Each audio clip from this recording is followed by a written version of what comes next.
Odvoz embalaže na terenu poteka nemoteno, zato občani težav ne zaznajo, poudarja Štukelj.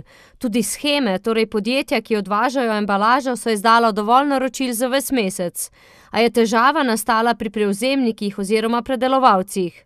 Vemo, da po vseh dvoriščih, tudi drugod po Sloveniji na komunalah se je nabrala enomesečna zaloga, ki je bilo treba to, interventno odpeljati in seveda zdaj tudi njihove kapacitete ne omogočajo tako hitrega prevzema teh nakopičenih zalog.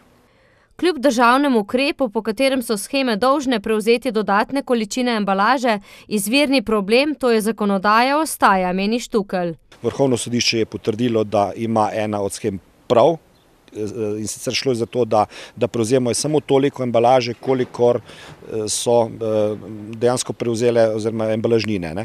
Uredba, tako Štukelj, ni popravljena, zato lahko pričakujemo, da bodo tudi druga podjetja, ki zaenkrat redno prevzemajo embalažo, sledila družbi Interseroh.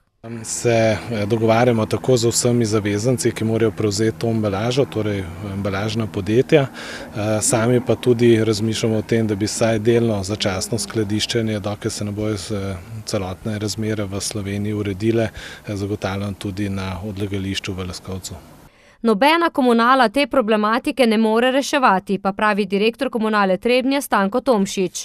Vemo pa, da je to stvar, ki je v pristojnosti ministrstva in embalažnih družb, ki bi morale te odnose razčistiti in poskrbeti za to delo, za katerega so pravzaprav plačani. K sreči se je zadeva premaknila toliko, da jo obvladujejo, dodaja Tomšič.